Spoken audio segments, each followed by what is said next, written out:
So, nagtatanong yung brother ko regarding sa kung ano ba itong pinapagawa ng teacher niya, ng sir niya, or ng teacher, ng madam niya doon sa school nila. So, gagawa ko ng tutorial, short tutorial para sa kanya. So, nagtataka siya kung ano itong pinapagawa nila sa kanya. So, basically, ito is equation ng isang circle. So, ito, circle sa Cartesian plane. Okay, this is the Cartesian plane, x and y. Tapos, may circle sa loob. Tapos, ano yung equation ng circle na to? Ayun. So, basically, dalawa yung equation na gagamitin natin. So, I mean, hindi natin gagamitin ito kasi pangit yan. Kasi may square root siya. So, gagamitin natin yung nasa baba. Okay, malaki. So, x minus h, okay, squared. Pasensya na, mouse ang gamit ko. Okay.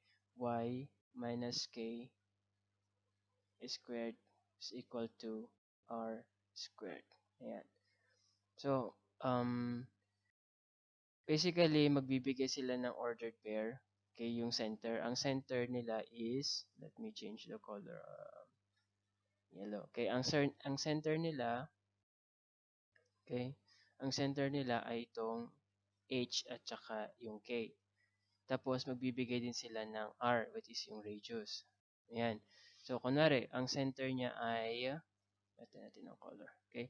Ang ibibigay na center is, let's say, 3 at saka 1. Ayan, ayusin natin itong 3. Okay? 3 at saka 1. So, papalitan mo lang to ng 3, ito papalitan mo ng 1.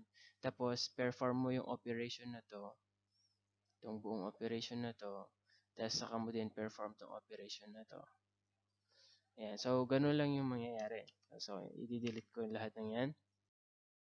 So, itry natin itong sinasabi niya. Paano daw kapag yung origin daw natin, okay, is 0, 0. So, alam naman natin na yung origin ng isang Cartesian plane ito ay 0, 0.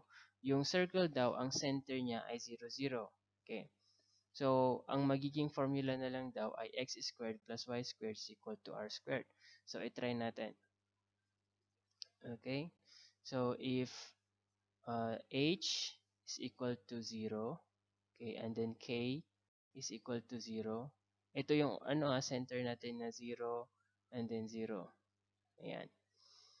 Kapangit naman. Okay? So, palitan ko tong color. So, magiging x, okay, minus, first is h, so 0, what? Okay, and then square. Okay.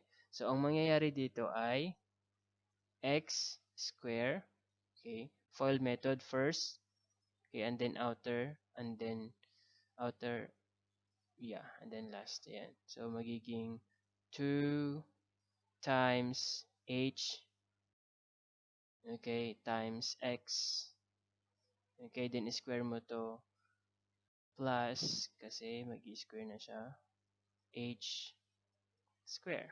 Ayan, so, what is x? Wala naman tayong x, so magiging x square lang siya.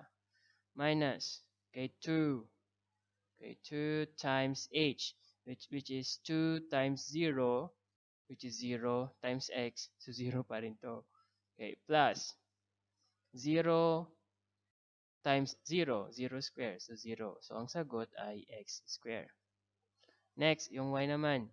So, y minus, ang k natin is 0. Ayan, so square.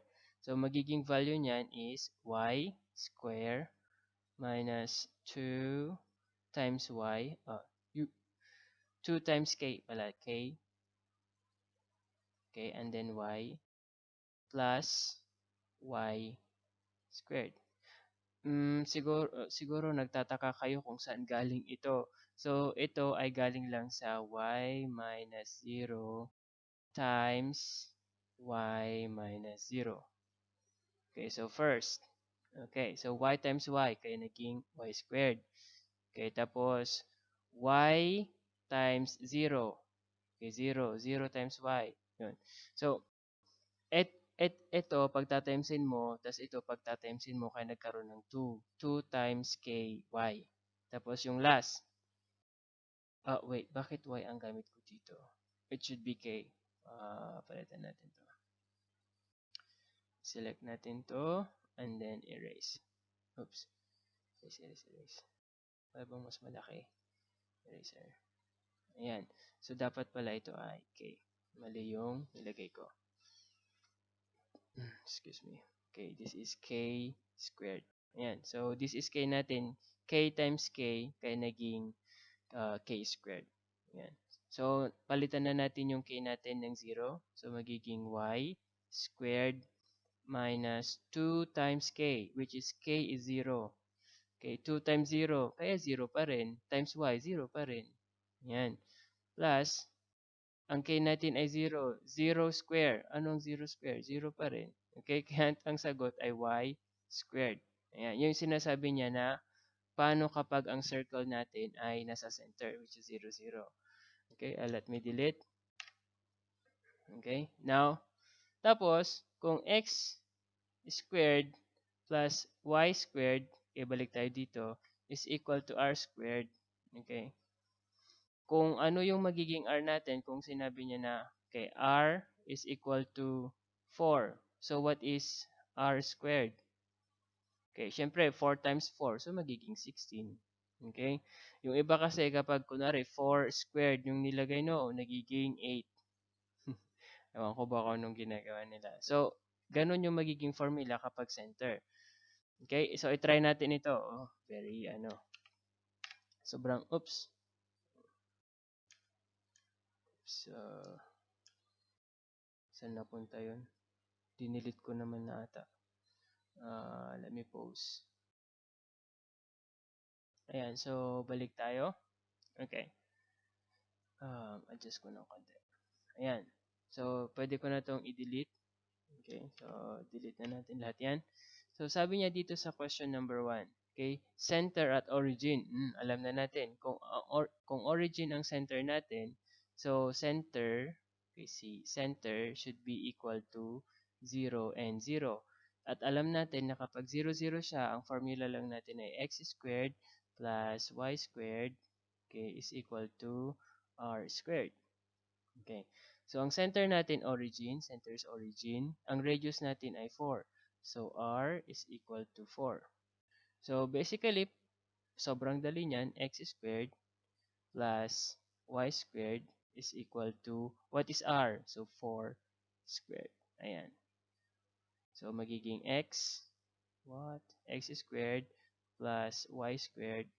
Tapos, 4 times 4, 16. So, ang sagot dito sa number 1 ay x squared plus y squared is equal to 16. Kasi ganun lang kadali. Ganun lang kadali actually. Ayan. So, delete ulit natin to. Okay. Yun kung ang center natin ay 0, 0. Paano kapag hindi? Kasi no, madi. Okay? So, isulat ko yung formula para hindi nyo na makalimutan. X squared, okay, minus 2 times h x, okay, same lang na x na yan, and then plus h squared. Okay, plus, di pa yung tatapos. Paano naman yung y? Ito, yung y natin. So, plus y squared, okay, minus 2, okay, and then k, y, okay, and then plus, plus, okay, k squared. Ayan, is equal to r squared. Okay, so, alam ko mahaba tong formula na to, pero as much as possible, i-memorize nyo na lang kung ayaw nyong mag-solve ng ganito. Kasi, mas madali na lang kung alam mo na yung h at saka yung k, as in super dali na lang lahat. Okay, gaya nito. Okay, let me change the color ng pen ko. Center is 4 at saka 3. Negative 4, tapos 3. Okay? Tapos, ang radius niya, r, is equal to square root of 7. Ayan. So, i-plot muna natin ito. So, magiging x squared minus, okay? So, itidirect ako na, no? So, negative 4 times 2. Kasi, ito, si ano mo, h mo. Negative 4, sulat ko na lang to. Ito ay 4, ito ay 4, ito at 3, ito negative. Huwag natin kalimutan yung negative. Tapos, ito fix lang to. K natin is 3. Ito 3.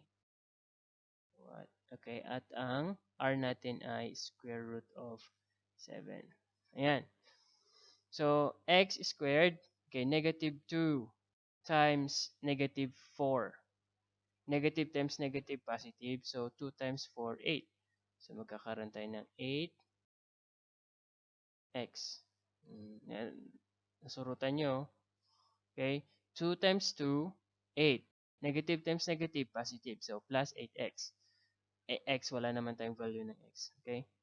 Plus, ano ang 4, negative 4 squared? So, negative 4 times negative 4. Negative 4 times negative 4 is 16. Okay, plus, wala tayong value ng y. So, kukopyahin lang natin yung y. Y squared. Pangit talaga pag mouse. Okay, next. 2 times 3. Tas negative siya. So, 2 times 3, 6. So, magiging negative 6y. Okay? Tapos ito naman, 3 times 3. So, this is 3 squared. 3 times 3, so 9. So, plus 9 is equal to, ano ang squared ng square root of 7? So, makakancel lang yung square root, makakancel to. Ang sagot ay 7. Okay? Then, simplify natin. X squared plus, okay, mayroon pa bang 8x dyan?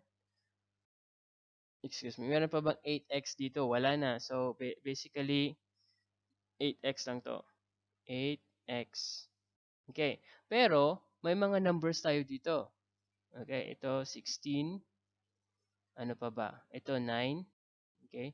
So, pwede natin itong pagsamahin mamaya. So, skip muna natin. Okay, so, plus, ito muna, y squared minus 6y. Okay, tas ano to? Plus 25. Tapos, kopyahin mo yung 7. Ayan. So, ito yung formula ng ginawa natin. Itong number 2. Ayan. So, napakadali. Substitute mo lang tong mga to dito sa loob. Kasi sinolve na natin to kanina. Ayan. So, good job. Kung gusto nating i-try yung susunod, sabi niya dito, circle figure 1.7. Makamot 1.7 dito eh.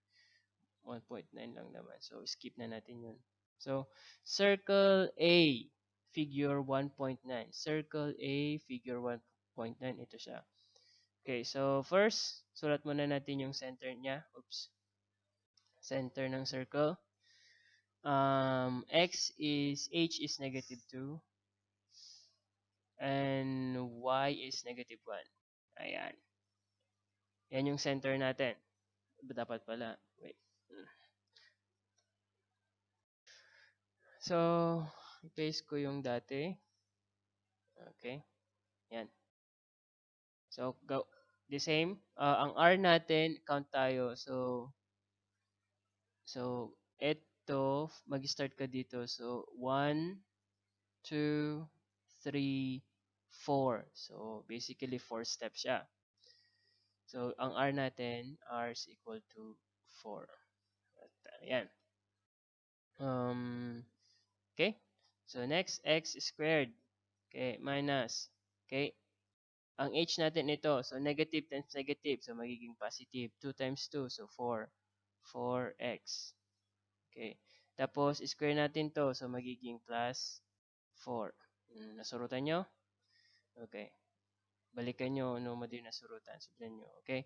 Then, plus y naman tayo. So, y squared. Okay. Next. K naman tayo. So, negative 1. Tama ba? Negative 1. Yes, negative 1. Negative 1 times negative 2. So, negative, positive na siya. Positive 2y. Next, ang K natin is negative 1. So, negative 1 times negative 1. So, plus 1 lang siya. And then r is 4. So r squared. What is r squared? 4, 16. Okay? 4 times 4 is 16. Okay. Next, pagsasamahin natin yung mga pwedeng pagsamahin, which is positive 4 at saka positive 1. So, 4 plus 1. So, magiging 5. So, ito, magiging 5. Susulat natin siya mamaya. Okay, so, let me change the color again. So, ang final answer natin ay x squared plus 4x. Okay, then itong y muna. Mamaya na to. Okay, plus y squared plus 2y plus what? 5. Okay, is equal to 16. At r. Ayun, oops! No! Okay. Tapos, itry nyo naman yung B. Okay, so anong B natin? Center natin is 3 and 2. Tapos, ang radius natin ay 1, 2, 3. Okay, so, kayo naman mag-try.